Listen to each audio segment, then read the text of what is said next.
Өссөн хүнтэйгээ уулзах боломжийг олгоё. Тэр хүнээ хэл гэвэл та ямар хүн хэлэх вэ? Та бодох хэсэг хугацаа өгье.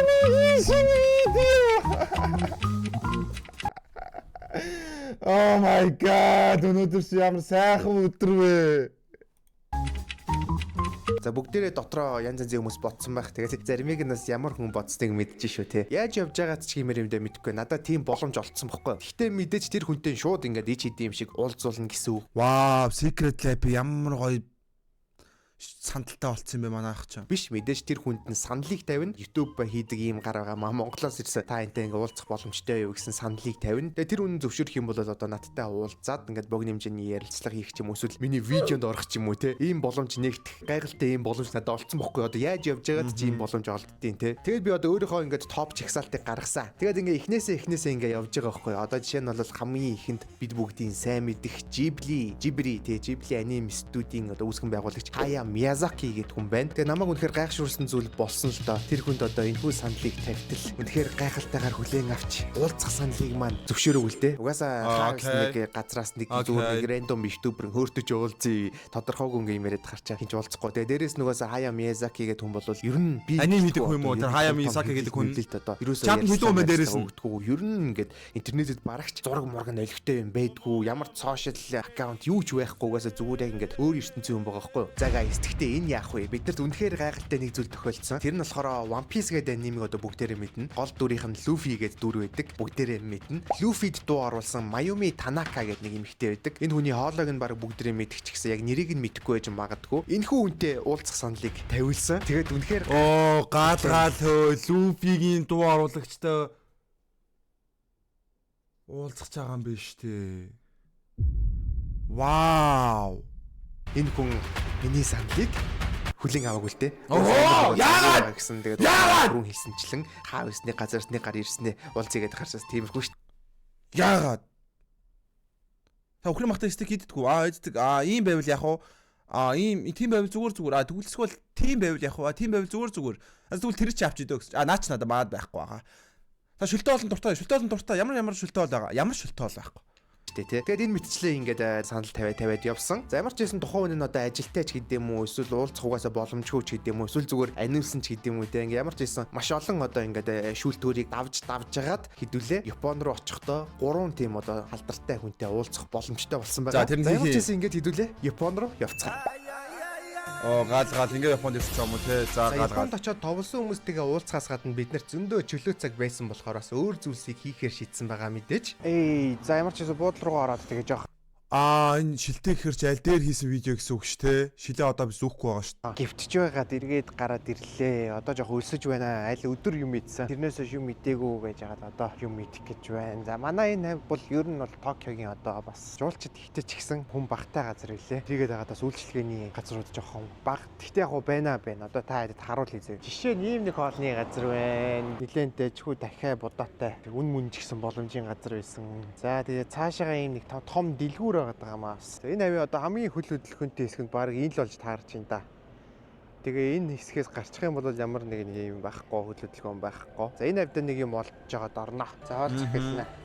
Аяар үлдсэн наа чи хоёр хоол идмэр санагдаж шүү дээ. Ямар ч юм орсон ер нь хоолнууд нь дайггүй заяа. Гэхдээ нэг иймэрхүү юм том ч биш, жижигхэн ч биш одоо ингээд гудамжинд байж идэг ресторанууд нь бол үнэн боломжтой. Тэгээд хотнууд нь бол ер нь дандаа давгүй идэг. Хоолой шууд ирж ийн ингээд шууд 1 минутын дотор ирнэ. Тэгээд айгүй хурдан тоол авсан. Энэ болохоор одоо gyudon маягийн те өхрийн мах будаатай. Gyudon л да ялцгүй. Мёрт шүү дээ. Тэгээд ийм шарсан дахиа. Хаттай.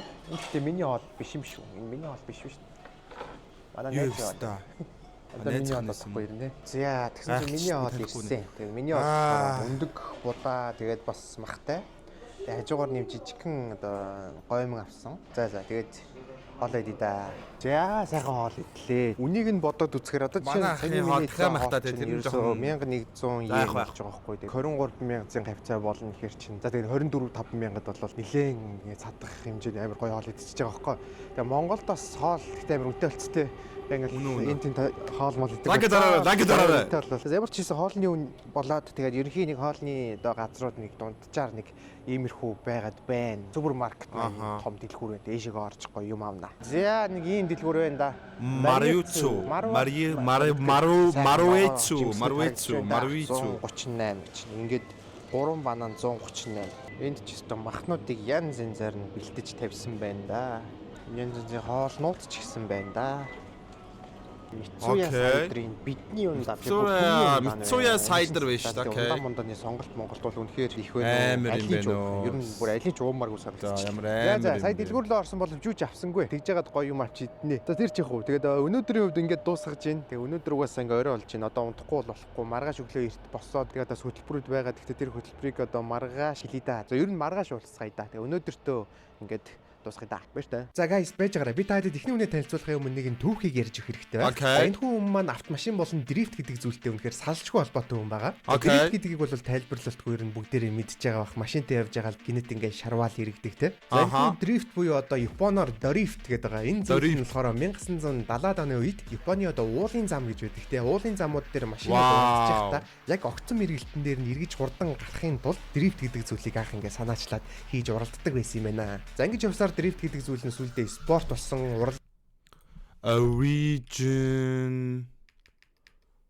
origin of drifting. Анх нэг дрифт хийх чинь Японд үүссэн юм биш төө. Япончууд зүгээр ингээд дрифт хийхээр алдартай зүгээр ингээд сайн хийдэг гэж бодож байсан чинь угаасаа үүссэн газар нь Япон юм биш үү? За гал дэлхийн нэг хэсэг болтлоо ер нь бол хөгжсөн. Дрифт гэдэг зүйлийг дэлгэрүүлсэн гол хүмүүсийн нэг нь бол Кейчи Зүчиа гэдэг алдартай жолооч байдаг. За зэгснээ цаана Пагани унтсан байж штэ. Пагани. Цаатлын машин Пагани чат бүр амар брэнд Пагани. Юу анх юм сонин Японыг дөрвөлжин машин унжижснаа сүүлд нь Пагани унсан. Юу энэ хүн жинхэнэ амжилтанд хүрсэн хүн байж штэ. Тэр Пагани унтсан байгаа штэ. Энэ Пагани унтсан байгаа штэ. Average price Pagani average price хиттэй дундаж үнэ. Дундаж үнэ 3.4 сая доллар Монголоор 10 тэрбум төгрөг. 10 тэрбум төгрөгөөр энэ хүн дрифт хийгээ яваад байна. 10 тэрбум төгрөг шүү. Зүчиа гэдэг алдартай жолооч байдаг. За ер нь мэддэг хүмүүс нь бол түүнийг дрифтийн хаан буюу одоо DK Drift King гэдэг. Энэ хүн бол анх мэрэгжлийн уралдааны Dragon Knight биш Drift King юм биш. Анх дрифттэй холбоотой ер нь дүрс бичлэгүүдийг цацаж эхэлсэн тийм хүн гэж байгаа байхгүй. За бидний сайн мэддэгтэй Fast and Furious буюу одоо галзуу уралд киноны Tokyo Drift гэдэг анги байдаг. Энэ анги дээр нь хүртэл түүнийг хөндлөж Camia 4-өр хүртэл оруулсан байдаг. Тэр та санаж явах юм бол нөгөө гол дүр дрифт хийж сурах гээд байж хад нэг хоёр загсаж авах зогсцсон. Ингээд ажиглаад юм яриад хоорондоо зогсоод байдаг шүү дээ. Тэр хүн чинь одоо бидний яриад байгаа энэ god хүн биш үү? За мөн Initiati гэдэг нэртэй алдартай аним манга байдаг. Үүнийг зохиосон зохиолч нь гол дүрээ бүтээхдээ Кейчи Зүчиагаа санаа авч та бүтээсэн гэж байгаа. Гол дүр нь Такуми Фуживара гэдэг нэг залуу байдаг. Тэгээ энэ нь болохоор аюу тийм уралдаандаа боломжны уралдаанд оролцдог нэг юм аним байгаа. Миний хувьд бол энэ хүү анимыг үзснээр ер нь машин гэдэг зүйлийг илүү ойлгож одоо бүр цаашлаад спорт машиныг хүртэл сонирхдаг болсон байгаа. За улмаар цаашаа судалж явж байгаад Кейчи Зүчиа гэдэг хүний талаар мэдээд тэгээд ер нь болдог бол энэ хүнтэй уулзахын сан гэж ер нь мөрөөддөг байсан. Ямар ч байсан надад ийм гайхалтай боломж олцсон болохоор энэ хүү хүнтэй уулзах саналыг амар хүнтэй уулзах байгаа юм биш. Тэр өнөөдрийн бичлэг дээр уулзах нэг хүн бол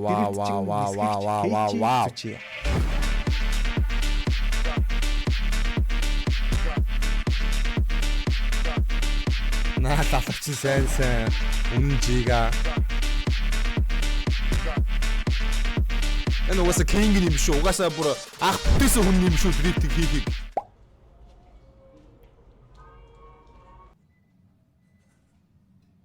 Энэ барилга дотор юу гэдгийг хараад байжсэн чинь энд ингээд Google Japan. Окей. Pokemon компани. Pokemon гэдэг юм шүү дээ. Riot Games гэж хэлдэг юм биш. Амар бүх дэлхийн том компани байдаг. Амар гоё апартмент том барилга дотор л ороод ирсэн байна манай хүн. Тэгснэ энэ ширээ лүүгийн ширээ юу? Биш үү? Яа би одоо хайшин бэрийн товцны дэлгүүрний бараа тайлбарлагч юм уу хайшаа юм бэ?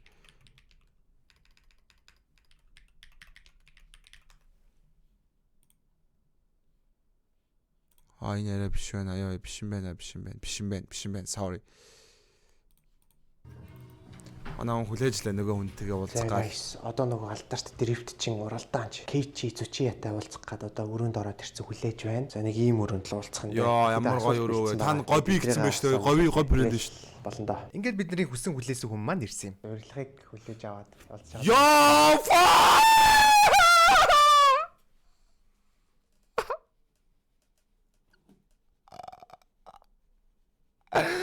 Yo, this man casually wears a fucking Richard Mille. Oh my god. Та нар энэ ямар амар хүн гэдгийг мэдэхгүй байна. Энэ зүүсэн цагнаас нь харж олно. What the fuck? Энэ Richard Mille чинь багада 500 сая хүнтэй цаг штэ.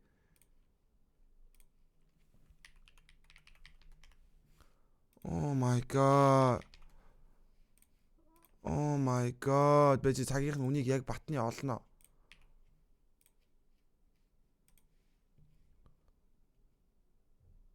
Энэ вэ штэ.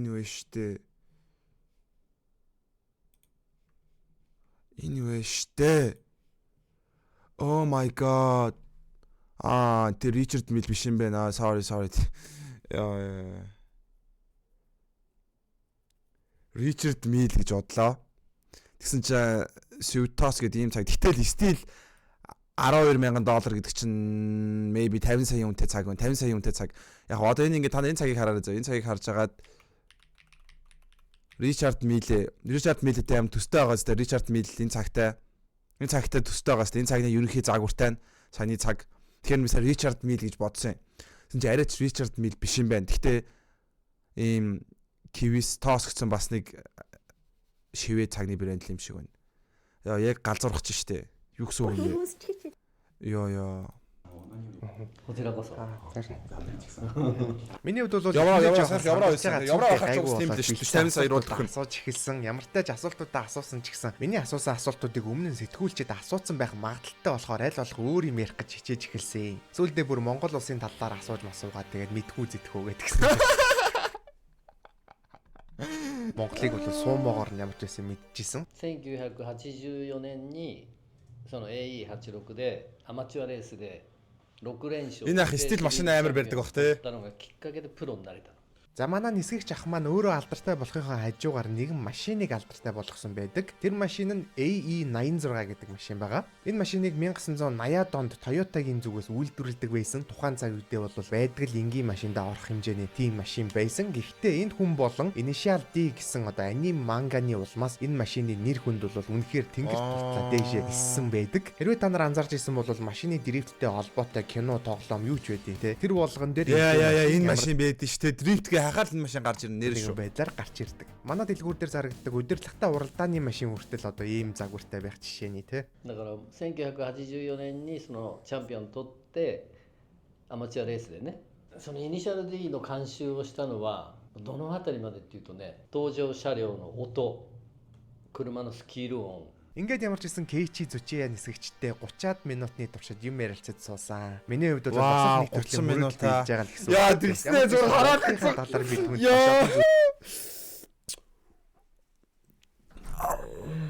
Тэгснэ энэ баян тийм ээ энэ дэлхийн од хараад идсэн Fast and Furious дээр тоглосон хүндтэй зөв ингээд говийн бэлэг нэг тэмцээний ялагчд гардуулж байгаа юм шиг говийн нэг бүтээгдэхүүн өгөөш. Тэгсэн яг ингэж өгөхөөс өөр арга байхгүй л юм байна л да. Зүгээр ширээн дээр нь тавиа гаралтай байна биш. Яг л өөрт нь ингэж л өгөх юм байна л да. Надаас тань Монголоос бэлэг өгсөн. Гэ хамгийн гол нь энэ бэлэгнүүдийг тэгээд энэ байгууллагууд нь өгөөгүй. Манай хүн өөрөө ингээд гадаад хүнтэй уулзах байгаа учраас гээд өөрөө сонгож аваад өөрийнхөө мөнгөөс авч өгсөн гэж надад ойлгогдлаа. Сая зүгээр харахад. Тэг санагдлаа. Гэтэ сая бас эвгүй байлаа шүү. Зүйлийг хэлж одоо сүулдээ бүр Монголд хүрэлцэн ирэх боломжтой шүү гэдэг айгүй олон зүйлийг хэлсэн байдгаа. За тэгээд Монголоос авч ирсэн бас гарын бэлгээ гардуулаад тэгээд хамт бас зургаа татуулаад ингээд бидний алдарт нисгэгч Кейчи Зүчияатай уулзсан уулзалт маань өндөрлсөн юм. За ингээд сая уулзалтаа дуусгаад гараад ирлээ. Тэгээд ер нь асууя гэж бодож байсан юмнуудыг асуусан. Тэгээд аль болох Монголынхаа талаар бас ингээд хэдэн юм асуулаа, сонирхоллоо. Тэгээ ер нь гоё уулзалт байлаа. Зураг авахулсан. Тэгээд зураг одоо та Wow, crazy. Харин бид та нар энийг хардаа. Энийг харлаа та нар. Наарт юм харуулъя заа юу. Яагаад яж хат миний нэг. Энэ хүнийг харлаа та.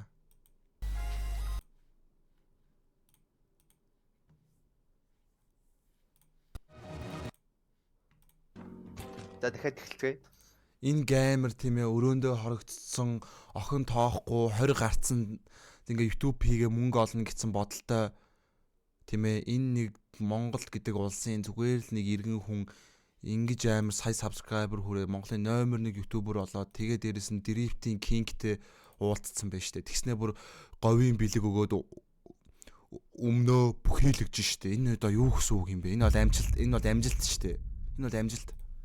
Зураг авахулсан. Тэгээд зураг одоо та тарбоны алдартай YouTuber. За тэрээр бол өөрийнхөө найзтай нийлж Mizutamaru Bond гэдэг одоо YouTube сувгийг ажилуулдаг ийм хүн байгаа. Миний хувьд YouTuber-тэй уулзах юм байна. Гадаадын YouTuber-тэй уулзж байгаа тохиолдол бол энэ болж байгаа. Тэрээр голцоо хоолны тухай контент хийдэг болохоор бидний уулзах газар ч гэсэн нэлээд сонирхолтой газар байгаа. Энэ нь бол Японы Токио хотод байрладаг Улаанбаатар нэртэй Монгол хоолны газар. Энэ хоолны газрыг хуучин Сумо барилддаг байсан Монгол ах ажилуулт юм байлээ. Тэгээд би энэ үед очихдоо нэлээд сайн танилцаад авсан байгаа. Дараа нь Токио очих үед бол газар тааргүй л болсон. За тэр ч яах вэ? Ингээд бидний уулзах YouTuber буюу Канта маань хүрэлцэн ирсэн. Нэгэнт Монгол хоолны газар уулзж байгаа болохоор би түүнд одоо Монгол хоолны талаар нэлээд танилцсан. Одоо ингээ байнга энэ хүн ингээ байнга орчуулга хийгээ явж байгаа юм байна шүү дээ энэ хүн. Окей.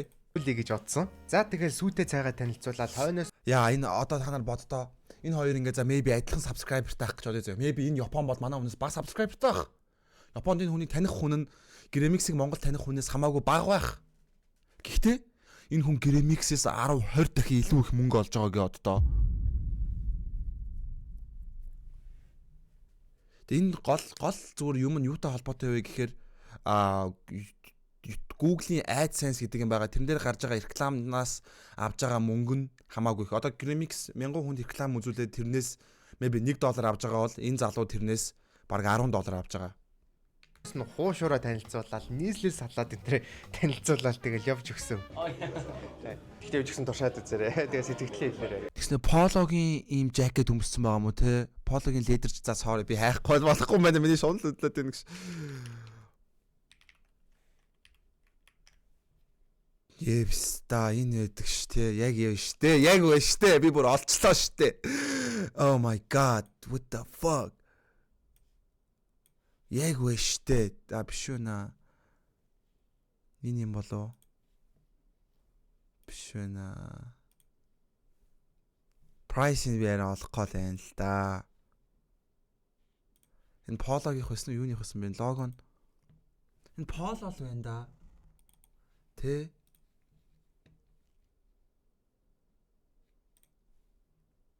Тэгтээ энэ юм уралтай юм энэ юм шүү. Ой мөн байна штэ энэ мөн байна. Яг энэ байна чат. Яг энэ байна. Яг энэ байна. 14,000 энэ юу юм бэ?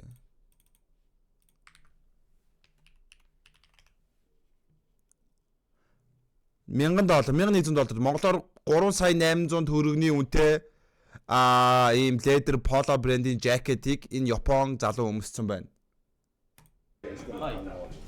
За энэ болохоор байцааны 4 сая төгрөгийн жакет. Энэ 40,000 төгрөгийн One Piece-ийн подолк.